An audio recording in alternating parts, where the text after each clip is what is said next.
I'd been living with Marcus for 8 months when it happened. 8 months of carefully constructed walls, of studied indifference, of pretending that my heart didn't skip every time he walked shirtless from the bathroom to his bedroom. 8 months of being the perfect, platonic roommate. The apartment was small, a two-bedroom in Brooklyn that ate up most of my paycheck from the bookstore. But it was worth it because Marcus made everything feel alive. He had this energy about him, this light that seemed to illuminate whatever room he entered. At 26, he was 2 years older than me, with dark hair that constantly fell into his eyes and a smile that could disarm anyone. "You're the only person I know who alphabetizes their cereal," he'd teased that morning, watching me organize the kitchen cabinet. It was a Sunday, and golden autumn light streamed through our fourth-floor windows, making everything feel soft and possible. "And you're the only person I know who puts empty milk cartons back in the fridge," I'd shot back, trying not to notice how his worn college t-shirt clung to his shoulders. This was our dynamic, easy banter, comfortable silence. Movie nights where we'd argue about whether Blade Runner needed the voiceover or whether pineapple belonged on pizza. It didn't, and I'd die on that hill. We'd fallen into a rhythm that felt natural, inevitable, even two puzzle pieces that had accidentally discovered they fit together. But there was always something unspoken between us, a tension that lived in the space where our eyes would meet and hold for just a second too long. In the way his hand would brush against mine when we both reached for the remote. In the careful distance we maintained, as if we both knew that getting too close would shatter whatever fragile equilibrium we'd built. Marcus had a girlfriend. Well, he'd had several in the time I'd known him. There was Jessica, the yoga instructor who left her expensive smoothie powders everywhere. Then Sarah, who worked in finance and always seemed to be on a conference call. Currently it was Amanda, though I'd only met her twice in the 3 weeks they'd been dating. "We're keeping it casual," he'd explained one night over leftover Chinese food, his eyes focused intently on his low mane. "She's great, but I don't know, something's missing." I'd nodded, made some non-committal sound, and absolutely did not let myself think about what might be missing or why he told me this while sitting on the floor of our living room at midnight, close enough that I could smell his cologne. The truth I'd buried so deep I sometimes almost convinced myself it wasn't real, was that I'd been in love with Marcus since about week 3 of living together. It had crept up on me slowly, then all at once. One moment I was appreciating that my new roommate was nice and easy to live with, and the next I was lying awake at night, hyper-aware of him sleeping just on the other side of our shared wall. I'd gotten good at hiding it. Years of practice, really. I'd known I was gay since high school, had come out to my parents during my sophomore year of college, and had learned early on that falling for straight friends led nowhere good. So I kept my feelings locked away, safely compartmentalized. Marcus was my roommate, my friend, and that was all he could ever be. Except sometimes I'd catch him looking at me with an expression I couldn't quite read. Sometimes, when we were watching TV, he'd sit just a little closer than necessary. Sometimes, he'd mention a girl he was dating and the words would sound hollow, performative, like he was trying to convince himself of something. But I was probably imagining it, projecting, seeing what I wanted to see. That's what I told myself anyway. October in New York has a particular quality to it, that brief window where the air turns crisp and the leaves begin their transformation, before the city surrenders fully to winter's gray grip. That night, October 17th, yes, I remember the exact date, had been unseasonably cold. I'd gone to bed around 11, exhausted from a double shift at the bookstore, and had fallen asleep to the sound of wind rattling our old windows. I woke to the sound of my door opening. For a moment, disoriented in that space between sleep and consciousness, I thought I'd imagined it. The clock on my nightstand glowed 2:07 a.m. in angry red numbers. Then I felt the mattress dip, felt the covers lift, felt another body slide into bed behind me. My heart stopped, then started again, racing. "Marcus," my voice came out rough with sleep, barely above a whisper. "Hey." His voice was soft, closer than I'd expected. I could feel the warmth of him along my back, not quite touching but near enough that every nerve ending in my body sparked to attention. "Sorry, I couldn't sleep." This was unprecedented. In 8 months of living together, we'd maintained clear boundaries. His room, my room, shared common spaces. We'd never crossed this particular line. "What's wrong?" I stayed very still, afraid to move, afraid to breathe too deeply. He smelled like the mint toothpaste we both used and something else, something warm and distinctly him. "Nothing, everything, I don't know." A pause, then, "Can I just stay here for a minute?" Yeah, of course. We lay there in the darkness, the only sound our breathing and the occasional car passing on the street below. I was acutely aware of every atom of space between us, maybe 3 inches, 4 at most. It felt simultaneously like an unbridgeable chasm and no distance at all. Minutes passed. 5, 10, I couldn't tell. My mind raced through possibilities, explanations, worst-case scenarios. Had something happened with Amanda? Was he sick? In trouble? Should I turn over, face him, ask what was really going on? I broke up with Amanda, he said finally, answering at least one of my questions. I'm sorry, I wasn't sorry. God help me, I wasn't sorry at all, and the guilt of that not sorriness burned in my chest. I'm not. Another pause, longer this time. Then, can I tell you something? Anything. I think, he stopped, started again. I think I've been lying to myself about something for a long time. My heart was thundering now, so loud I was sure he could hear it. I wanted to turn over, needed to see his face, but I was paralyzed by the weight of the moment, by the sense that we were standing at the edge of something vast and terrifying. What do you mean? I kept my voice carefully neutral, even as every cell in my body screamed with tension and hope and fear. He moved closer. I felt his forehead rest against the back of my shoulder blade, felt his breath warm through the thin fabric of my t-shirt. Every time I'm with someone, every girlfriend I've had, there's this moment where I realize I'm thinking about someone else, comparing them to someone else, wishing they were someone else. I couldn't breathe, couldn't move. The world had narrowed to this, Marcus in my bed at 2 a.m. saying words that sounded impossible. Who? I managed to whisper. I think you know. Time seemed to stop, or maybe it sped up. I couldn't tell anymore. Everything felt liquid, unreal, like I was dreaming this entire conversation and would wake up any moment to my normal life where I pined uselessly for my straight roommate and nothing ever changed. Slowly, giving him every chance to pull away, I turned over.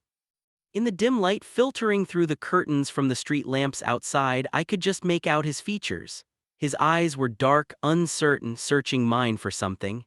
We were face to face now, sharing the same pillow, close enough that I could count his eyelashes if I wanted to.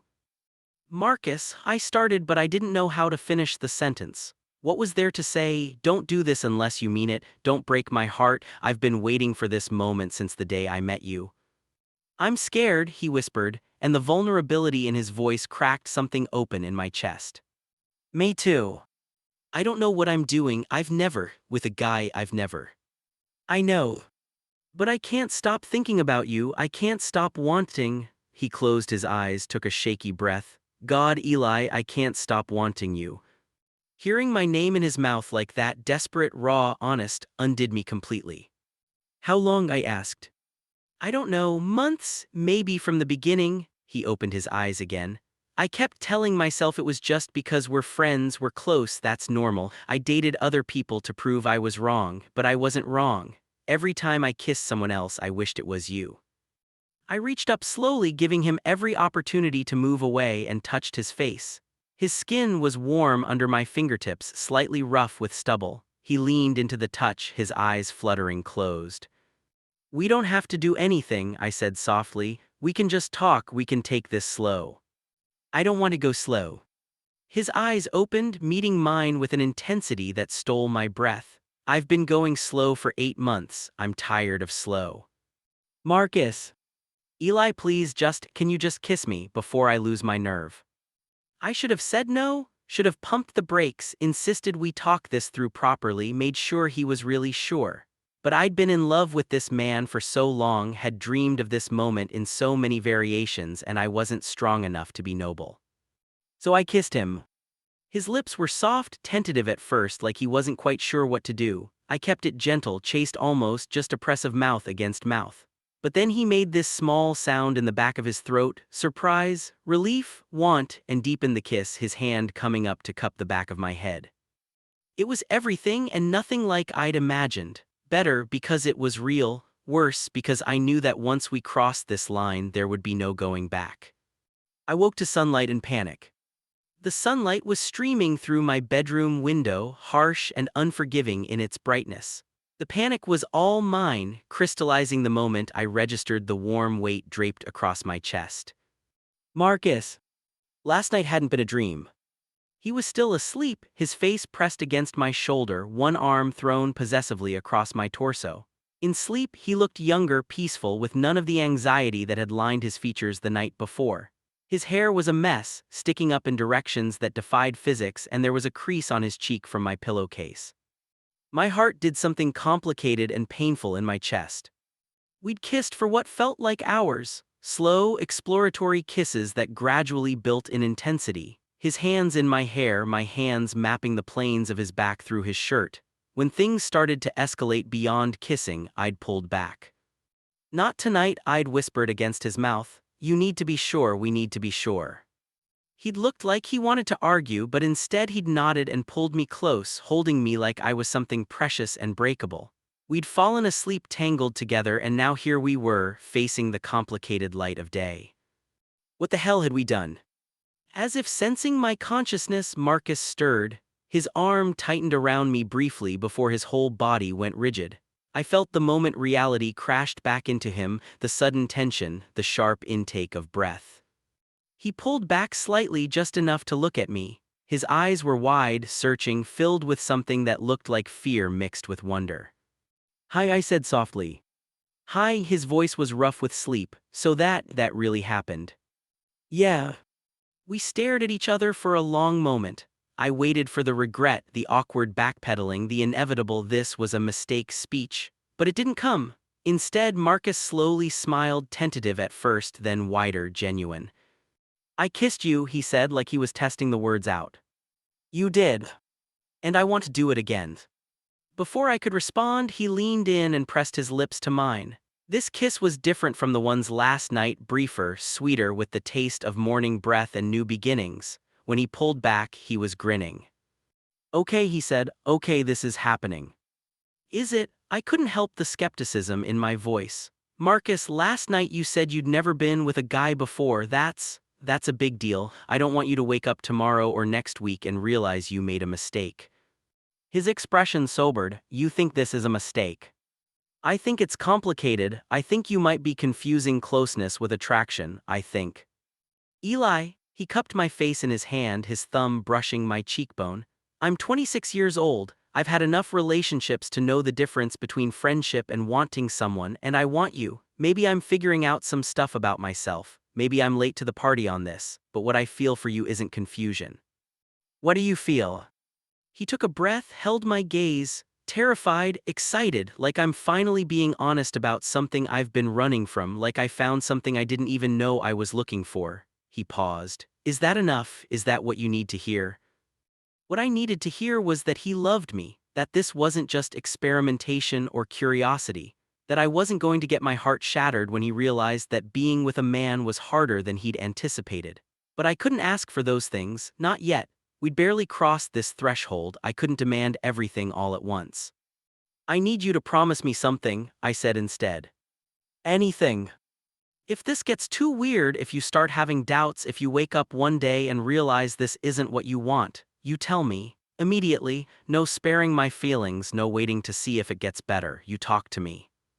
"I promise." He kissed me again, soft and quick. "Same goes for you, by the way. This thing goes both ways." "Deal." We lay there for a while longer, trading lazy kisses and quiet conversation. He told me about his family, conservative Catholic parents who'd already been disappointed when he dropped out of pre-law to become a graphic designer. "This is going to blow their minds," he said, but he didn't sound scared, just resigned. I told him about my own coming out, about the years I'd spent crushing on straight guys, about the armor I'd built around my heart. "I'm not going to hurt you," he said fiercely. "I know you don't fully believe that yet, but I'm going to prove it to you. I want to believe it. Then just try to trust this, trust me." The first few weeks were a strange sort of honeymoon period, characterized by careful navigation and constant adjustment. We decided to keep things quiet initially, not out of shame, but because we both needed space to figure out what we were doing without external pressure or commentary. The apartment became our private world, a bubble where we could experiment with this new dynamic without judgment. We started small, holding hands while watching TV, goodbye kisses before work, his arm around my shoulders on the couch. Each tiny intimacy felt monumental, a brick in the foundation we were building together. Marcus was endearingly, frustratingly eager to prove himself. He researched LGBTQ+ issues with the dedication he usually reserved for his design projects. I'd come home from the bookstore to find him deep in articles about queer history or watching YouTube videos about coming out stories. "Did you know about the Stonewall riots?" he asked one evening, looking up from his laptop with wide eyes. I couldn't help but smile. "Yes, Marcus, I'm gay, remember, I know about Stonewall." "Right, of course, sorry." He looked embarrassed but also determined. I feel like I've been living in this bubble, like there's this whole community and history and culture that I never paid attention to, and now it's part of your life," I finished softly. "Yeah." He closed the laptop and looked at me seriously. "I want to do this right, Eli. I don't want to be one of those guys who treats being with a man like it's just another thing to try, this matters, you matter." I crossed the room and kissed him, putting all my gratitude and affection into it. "You're doing fine, better than fine, but you don't have to know everything all at once. We'll figure it out together." Of course, it wasn't all smooth sailing. There were awkward moments, misunderstandings, growing pains, like the time we ran into one of his ex-girlfriends at the grocery store and he instinctively dropped my hand. Or when I accidentally mentioned something personal about our relationship to my friend Tyler, forgetting we were still being discreet, and Marcus went quiet for the rest of the evening. "I'm sorry," I said that night, finding him on the couch staring at nothing. "I should have asked before telling anyone. That was your story to share too." "It's not that." He ran a hand through his hair, a gesture I'd learned meant he was working through something difficult. "I mean it is, but also, I realize today that I'm not ready for people to know yet. Not because I'm ashamed of you or us, but because once it's out there it becomes real in a different way. Everyone will have opinions. My family, my friends, people at work. And I know I need to deal with that eventually, but right now I just want this to be ours for a little longer." "Is that selfish?" "No," I said, sitting down beside him. "It's human, we move at whatever pace we need to. Even if that pace is slow. Even then."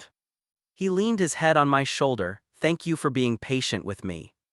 Thank you for being brave enough to try." Physically, we were also navigating new territory. Marcus had been with plenty of women, but everything with me was different, unfamiliar. He was nervous the first time I suggested we move past kissing, second-guessing every touch, every movement. "You're overthinking it," I murmured against his neck. "Just do what feels good." "What if I do it wrong?"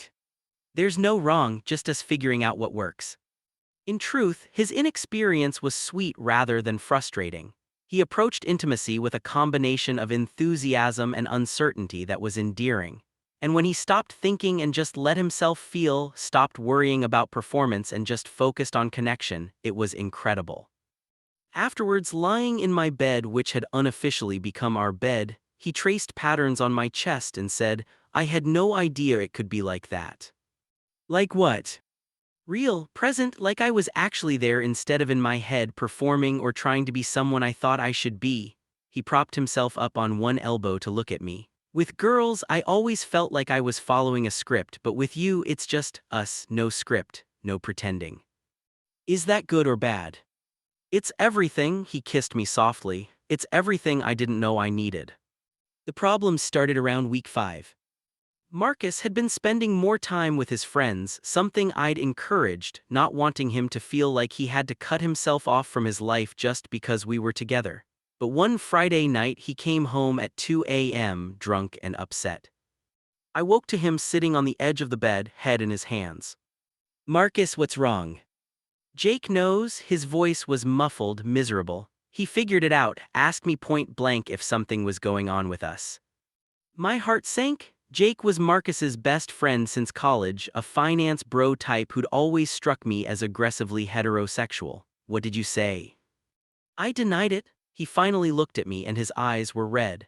He was asking in front of everyone, Mike and Chris and some other guys from his office, and he was making jokes about how we lived together, how we were basically married, and everyone was laughing, and I panicked. I said we were just roommates and he was being an idiot. The words hit like physical blows. I sat up slowly, trying to keep my expression neutral. "Okay. Eli. It's fine, you weren't ready. Don't do that, don't pretend this doesn't hurt you." "What do you want me to say, Marcus?" The hurt was bleeding through now, despite my best efforts. That it stings to hear you deny us, that it feels like you're ashamed, yeah, it does, but I also meant what I said about going at your own pace.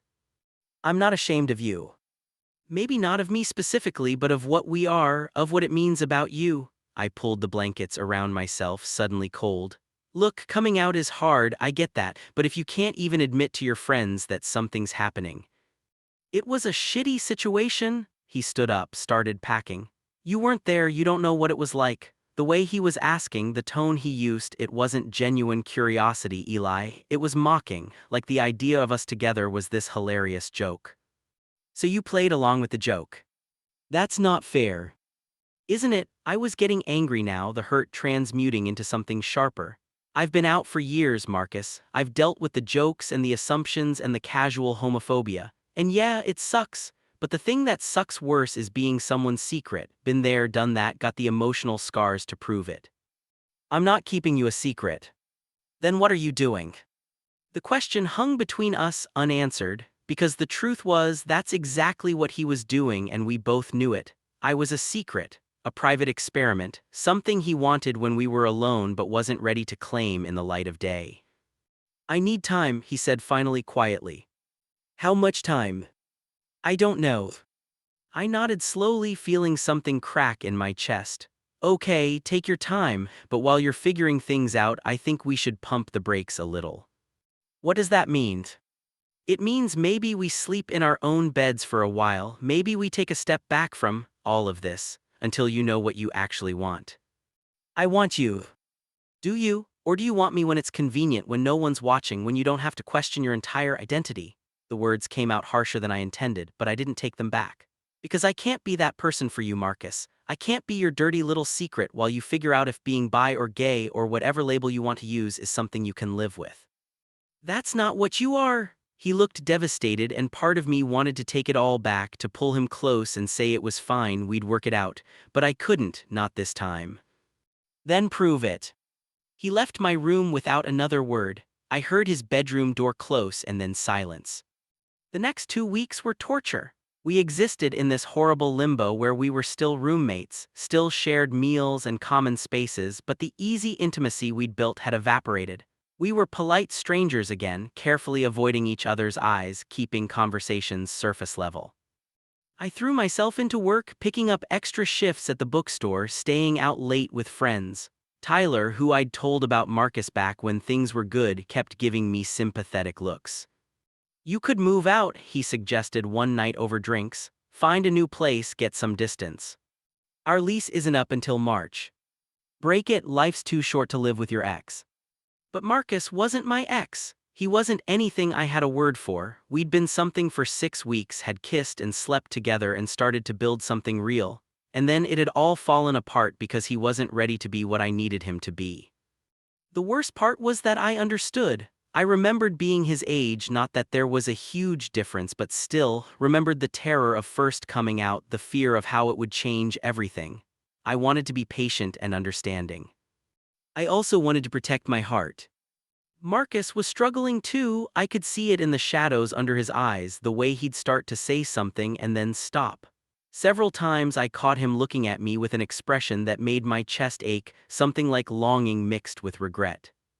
On the 13th day of our Cold War, I came home from work to find him sitting on the couch, holding something in his hands. As I got closer, I realized it was a photograph, one of us from a couple months ago before everything had changed. Tyler had taken it at a group dinner. Marcus and I were sitting next to each other, laughing at something, and his arm was around my shoulders. It looked casual, friendly. It also looked like exactly what it was, 2 people falling in love without knowing it yet. I miss you, Marcus said without looking up from the photo. I know I don't have the right to say that, but I do. I miss you so much it hurts. I stood in the doorway, keys still in my hand, frozen. Marcus. I told Jake. He finally looked up at me. I called him yesterday, told him he was right, told him that you and I are together, we're together, I don't even know what we are anymore. My heart stuttered. What did he say? A lot of things, some of them good, some of them not so good, but the important thing is I told him, and then I told Mike and Chris, and this morning I called my parents. I sank down onto the arm of the couch, not quite close enough to touch. How did that go? About as well as expected. Dad hung up on me, Mom cried and said she needed time to process. My sister texted me an hour later saying she still loves me and that our parents will come around. He set the photo down carefully. So that's where I'm at, out to my family, out to my friends, out in general, I guess. I'm proud of you, that takes guts. I should have done it sooner, I shouldn't have made you feel like you were something to be ashamed of. His voice cracked. You're not, you're the best thing that's ever happened to me and I was too scared to see it clearly. You were trying to figure yourself out, that's valid. But I hurt you in the process. Yeah, I admitted, you did. Can you forgive me? He finally moved, reaching out tentatively to take my hand. Can we try again, for real this time, with no more hiding, no more secrets? I looked down at our joined hands, his slightly larger work roughened from using his mouse and drawing tablet, mine stained with ink from price tags and book covers. They fit together well. I want to, I said slowly. But I need to know that you're sure, not just about me but about all of it. About what it means to be in a relationship with a man, to be visibly queer, to deal with people's reactions and questions and sometimes their hate. I need to know you're choosing this, choosing me with your eyes open. I am, he squeezed my hand. I know I fumbled this before, I know I have a lot to prove, but I'm all in, Eli, completely, terrifyingly all in. Even though it's scary. Especially because it's scary. Because the thing that scares me most isn't other people's opinions or my parents' disappointment or any of that. What scares me is losing you, that's the only thing that actually matters. I wanted to believe him. God, I wanted to believe him so badly, but I'd been burned before, had given my heart to people who promised forever and delivered heartbreak instead. I need time, I said, echoing his words from 2 weeks ago. Not to punish you, but because I need to trust that this is real, that you're not going to panic and pull away again the next time things get hard.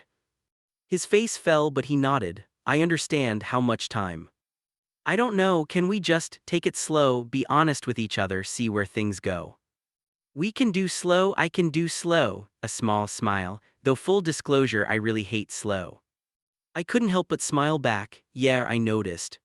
We sat there for a long moment, hands still linked, the space between us filled with possibility and uncertainty in equal measure. It wasn't perfect, we hadn't solved everything, but it was a start. Can I ask you something? Marcus said. Always. That night I came into your room at 2 a.m. Did you know then what I was going to say? I thought about it, part of me hoped, part of me was terrified I was reading too much into it, mostly I was just trying not to pass out from my heart beating so fast. He laughed, the sound warm and genuine. Same, I must have stood outside your door for like 20 minutes working up the courage to knock, kept having this whole internal debate about whether I was about to make the best or worst decision of my life. And which was it? Best, he said without hesitation. Even with everything that happened after, even with how badly I screwed up meeting you, being with you, even just knowing you, it's the best thing I've ever done. We started over, but not from scratch. We had too much history for that, too much foundation already laid. Instead, we built on what remained, carefully testing each brick to make sure it would hold before adding the next. Marcus was true to his word about being out. His social media relationship status changed from single to in a relationship, a small thing but meaningful. He posted a photo of us together, casual but unmistakably couple-y, with a caption that simply said happy. The responses were mixed. Lots of heart emojis and congratulations from friends, some pointed silence from others. His mother called, tearful, saying she didn't understand but she loved him anyway. His father still wasn't speaking to him. He'll come around, Marcus's sister assured him over FaceTime. I was in the frame too and she gave me a warm smile. He's stubborn but he's not heartless, he just needs time to adjust his worldview. And if he doesn't come around? Marcus asked. She shrugged, then that's his loss, you're still my brother and Eli seems pretty great. I like her, I said after the call ended. She likes you too, she wants us to visit for Thanksgiving. That's in 3 weeks. I know, he looked nervous. Is it too soon meeting the family officially? It probably was, we were still rebuilding trust, still finding our footing, but I also knew that relationships didn't wait for perfect timing. Sometimes you had to jump even when you weren't completely ready. Let's do it, I said. His face lit up. Yeah. Yeah, though I'm warning you now, I'm nervous about meeting parents. I tend to get weirdly formal and start talking about my favorite books unprompted. That sounds adorable. It's really not. We fell back into the rhythms of living together but with new awareness. Morning coffee on the couch, his head on my shoulder. Cooking dinner together, dancing badly to whatever playlist he'd made. Finding excuses to touch a hand on the small of the back, fingers tangling together, kisses stolen in passing. It was domestic and ordinary and perfect. Is this weird? He asked one night, washing dishes while I dried. That we just live together like this. Most couples date for a while before moving in. We did it backwards, I agreed, but I kind of like it. We got to be friends first. And now we're friends who make out. Frequently. Very frequently? He grinned, then sobered slightly. Do you ever wonder what would have happened if I'd figured this out sooner, if I'd realized in those first few weeks how I felt about you? Sometimes, but I think maybe we needed the time. You needed to be sure and I needed to trust that you were sure. And now I'm getting there. He turned off the water, dried his hands and pulled me close. I love you. The words hung in the air between us, the first time either of us had said them out loud. My heart squeezed painfully, joy and fear mixing together. You don't have to say it back, he added quickly. I just needed you to know, I love you, Eli. I think I've loved you since you yelled at me for leaving my wet towel on the bathroom floor. I laughed even as my eyes stung. That's a weird moment to fall in love. You were so indignant about it, it was cute. He tucked a strand of hair behind my ear. I know I still have to earn your trust back. I know saying it doesn't fix everything, but it's true and I wanted you to know. I kissed him, soft and slow, putting everything I couldn't quite say into the gesture. When we pulled apart, I rested my forehead against his. I love you too, I whispered. I'm scared too, but I do. I'm scared too, but maybe we can be scared together. Yeah, together. Marcus's family lived in Connecticut, in one of those postcard-perfect small towns with a main street full of local shops and autumn leaves crunching underfoot. The house was a colonial style with blue shutters and a continuous 1653 front porch that probably looked amazing covered in snow. Are you ready for this? Marcus asked as we sat in his car outside, neither of us moving to get out. No, you. Not even a little bit. Want to drive back to Brooklyn and pretend we tried. Tempting, but my sister would kill me. He reached over and squeezed my hand. Hey, whatever happens in there, we're solid, okay? You and me, that doesn't change. Okay. His sister Sarah greeted us at the door with enthusiastic hugs for both of us.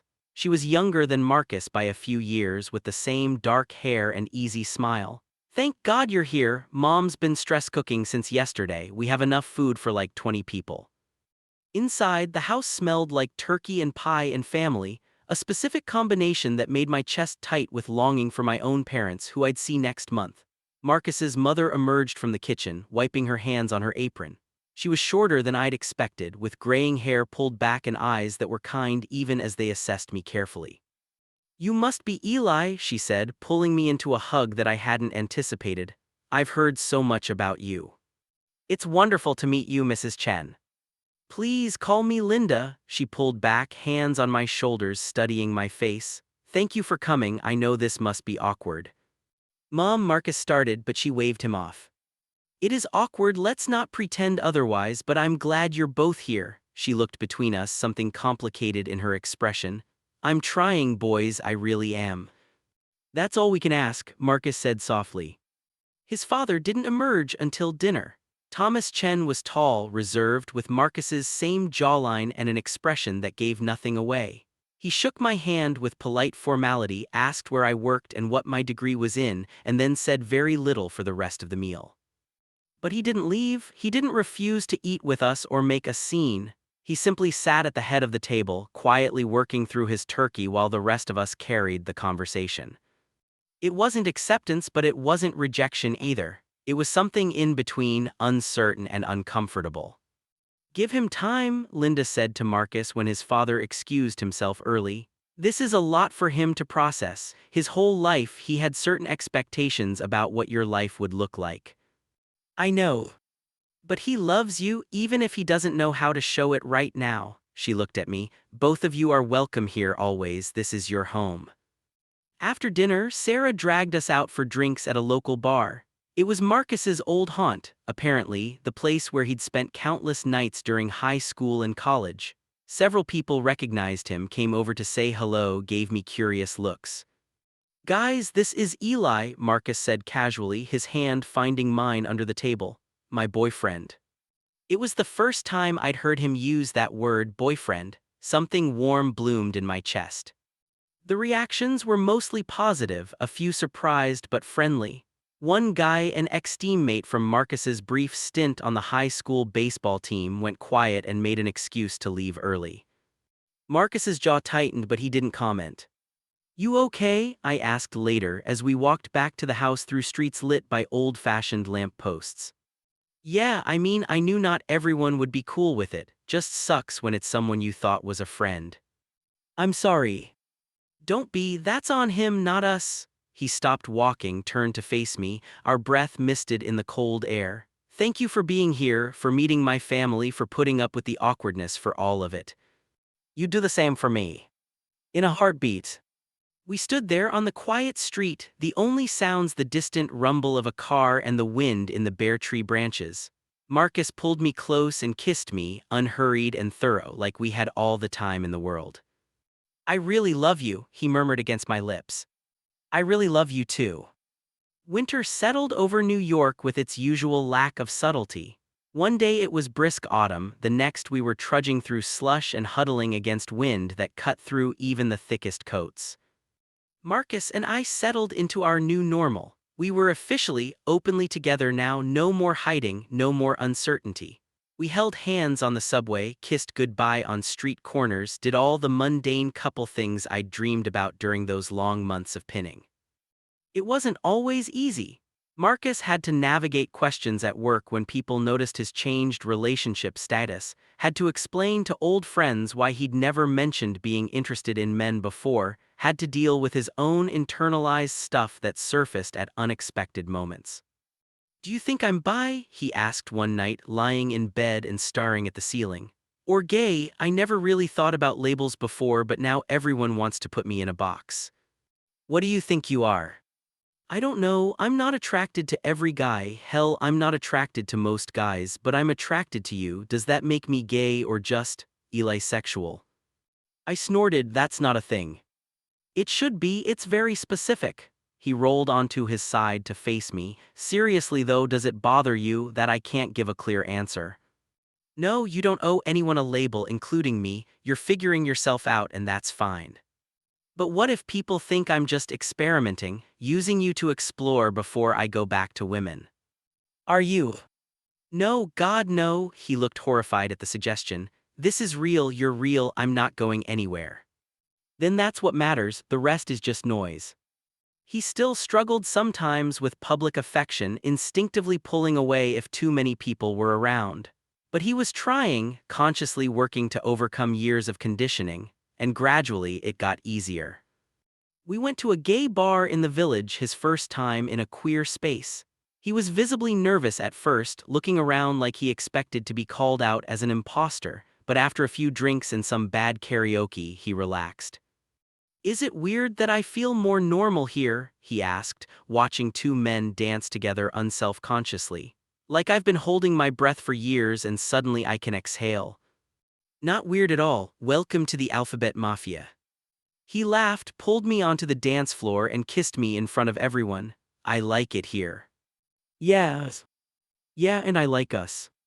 We met each other's friends properly this time. Tyler approved of Marcus, though he cornered me in the kitchen at a party to say, "If he hurts you again, I'm keying his car." "He doesn't have a car." "Then I'll key something else, the principle stands."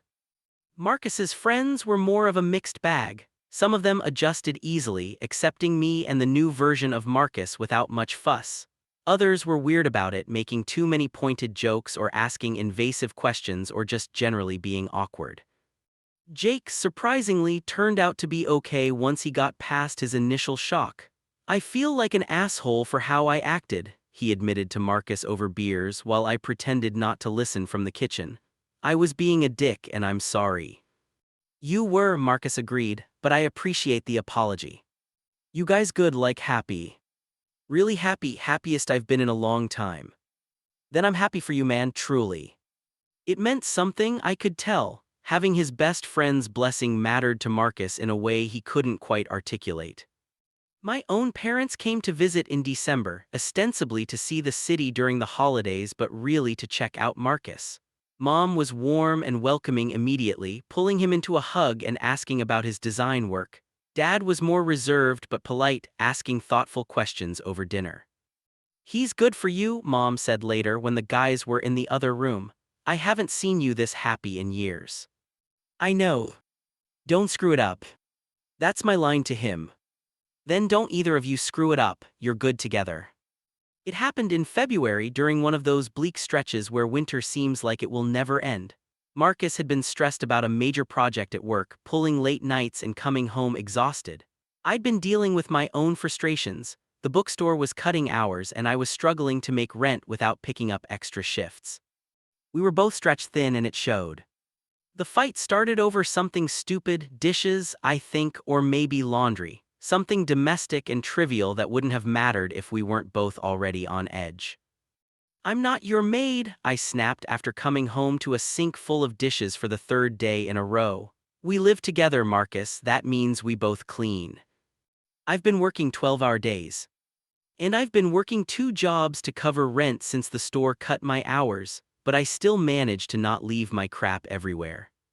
Sorry, I'm not meeting your standards of cleanliness, Eli. Some of us have actual careers that require.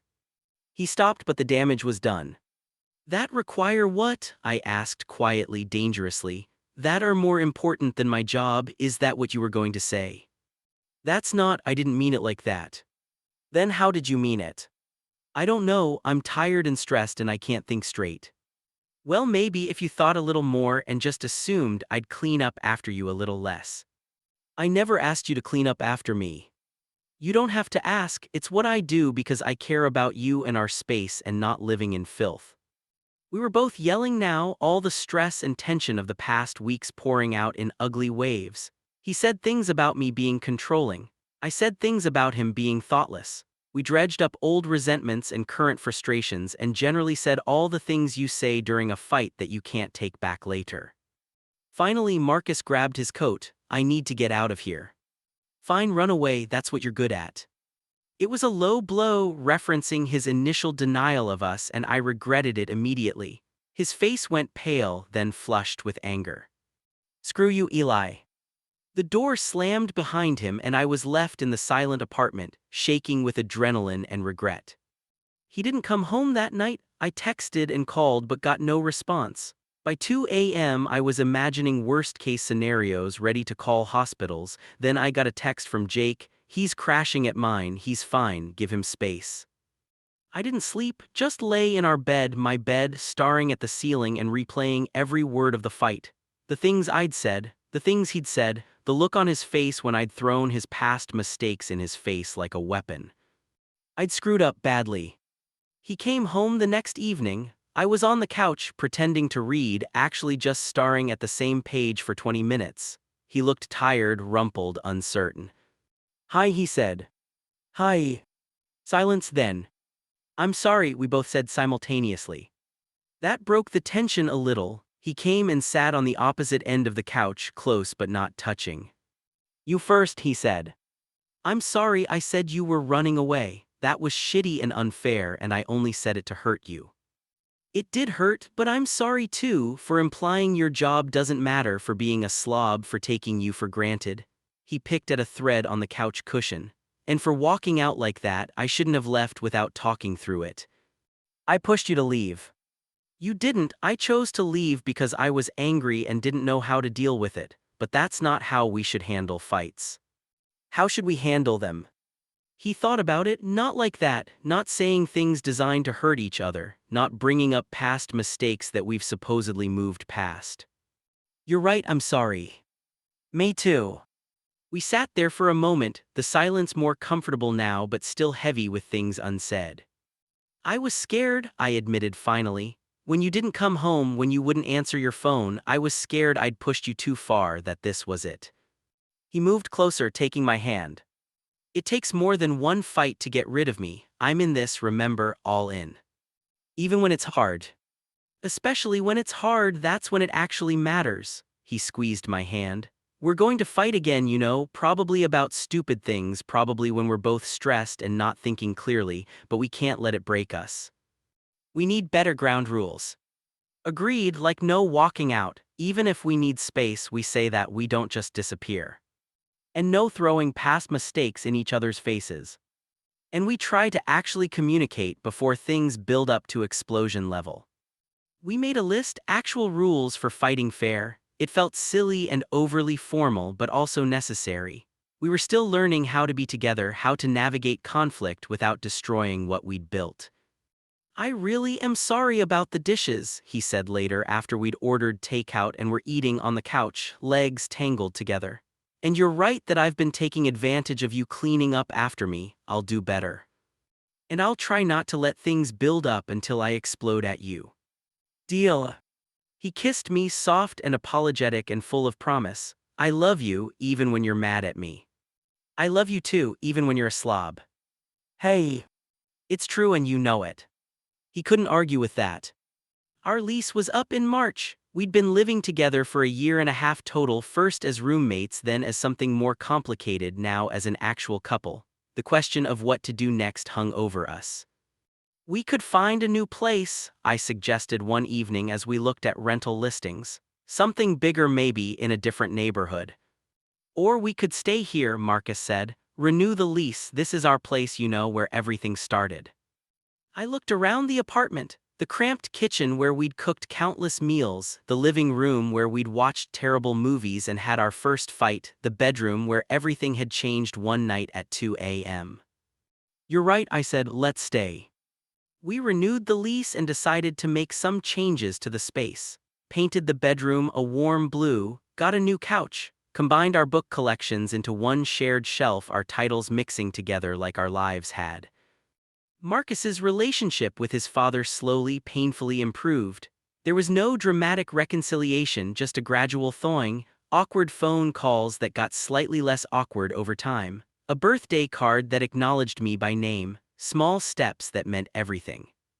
In April, I got offered a better position at an independent bookstore in Park Slope, assistant manager with actual benefits and a real salary.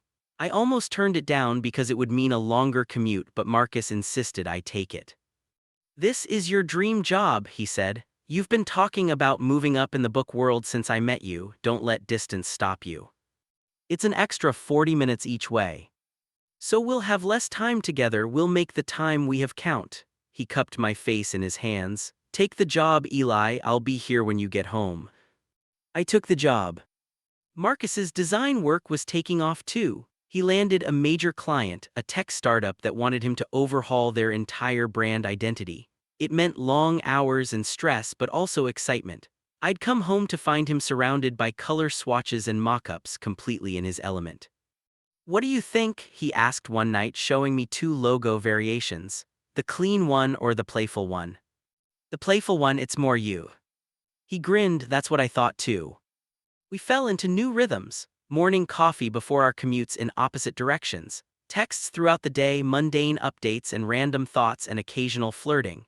Dinners when we were both home or late-night reunions when one of us worked late. Weekend routines of laundry and grocery shopping and pretending to clean before we got distracted. It was domestic, it was ordinary, it was everything. Is it weird that I'm so happy? Marcus asked one Saturday morning, lying in bed while spring sunlight streamed through the windows. Like suspiciously happy, when does the other shoe drop? Maybe there is no other shoe, I said, tracing patterns on his chest. Maybe we get to just be happy. I'm not used to things being this good. Me neither, but I'm not questioning it. Smart. We took a trip to Provincetown in June, our first real vacation together. It was Pride Month and the town was alive with rainbow flags and celebration. We walked down Commercial Street holding hands, unself-conscious in a way that still felt new and precious. I love it here, Marcus said, watching the sunset from the beach. Everyone's just themselves, no one cares. We could come back every year, make it our thing. I'd like that, he pulled me closer. I'd like a lot of things with you, years worth of things. Yes. Yeah, I'm thinking long-term, Eli, like scary long-term. My heart did something complicated. How long-term are we talking? Like forever long-term. I kissed him as the sun melted into the ocean, painting everything gold and pink and perfect. I can do forever. It happened in September, almost exactly a year after Marcus had crawled into my bed at 2 a.m. and changed everything.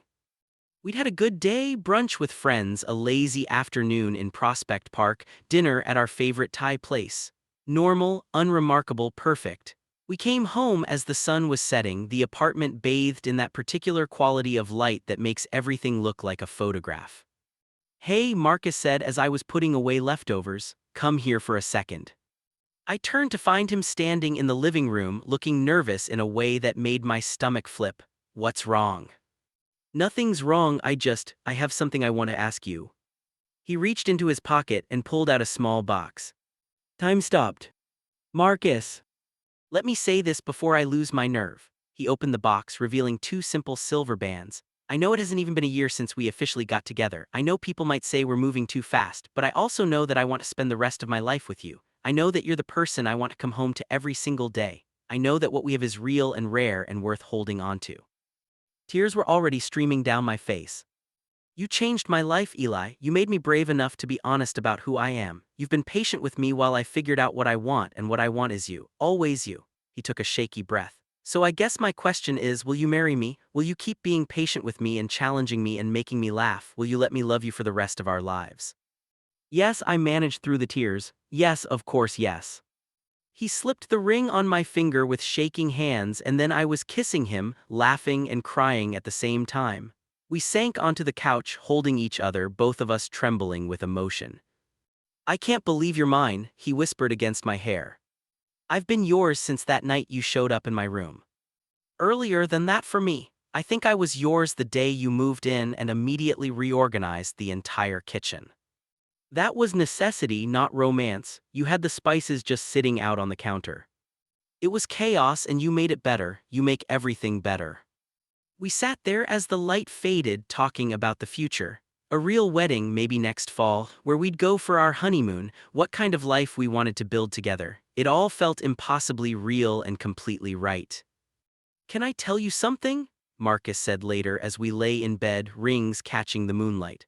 That night when I came into your room at 2 a.m., I'd been standing outside your door for almost an hour, talking myself in and out of it about 100 times. I was terrified. Of what?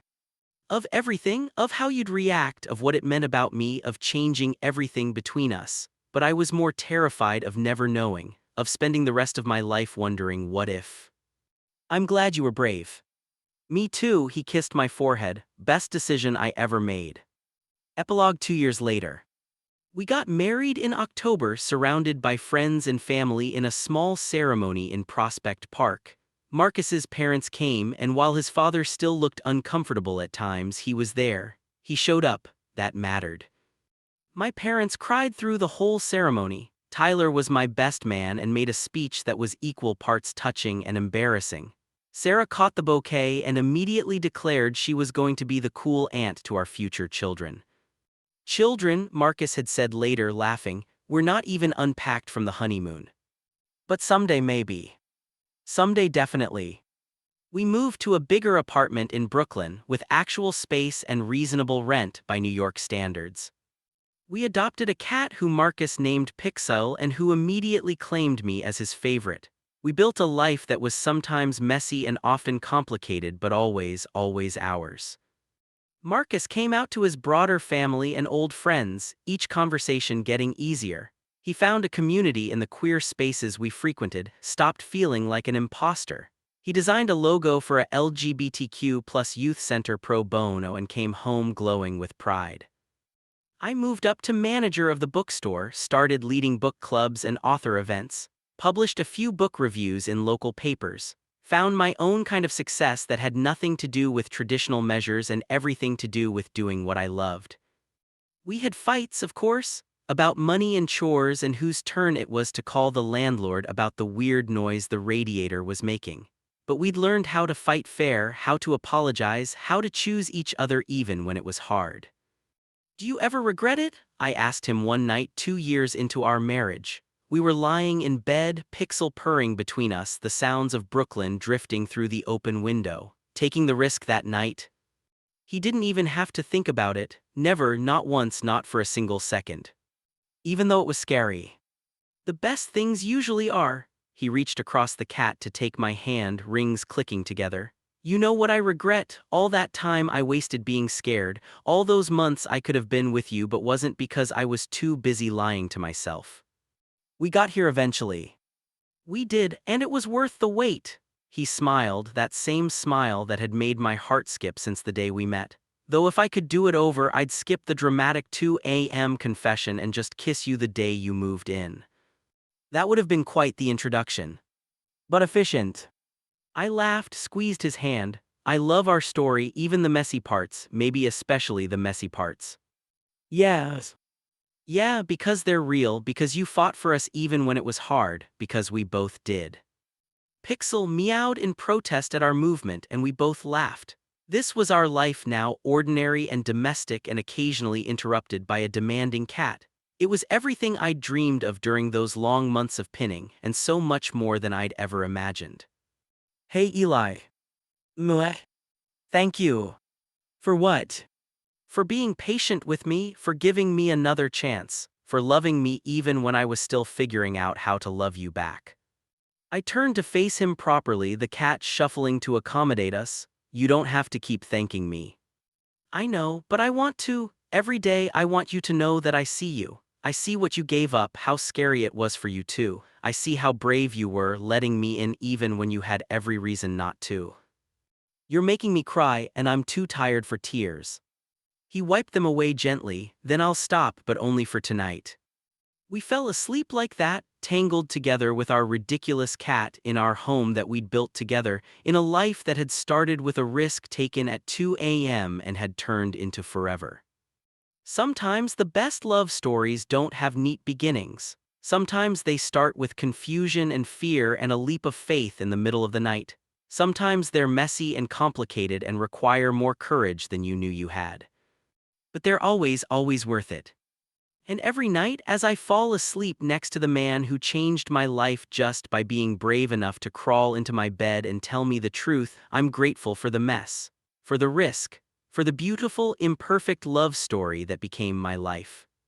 Because sometimes, the person you're looking for has been right there all along. You just have to be brave enough to see them. The end. Author's note: thank you for reading our story. To everyone out there still waiting for their moment, still gathering courage, still wondering if it's worth the risk, it is. Love is always worth the risk. Be brave, take the leap, let yourself be seen. And to those already on the journey through the messy parts and the scary parts and the absolutely beautiful parts, keep choosing each other. Keep being brave. Keep building your own love story, 1-2 a.m. conversation at a time. This story is approximately 20,000 words and designed for a 20-30 minute reading time on YouTube. Feel free to add background music, ambient sounds, or reading pauses as needed for your channel's style. Claude is AI and can make mistakes. Please double-check responses. Sonnet 4:5 Claude is AI and can make M. If this story touched your heart, show your support by liking this video. Subscribe to our channel for more powerful stories like this. Your support keeps these stories alive. Thank you.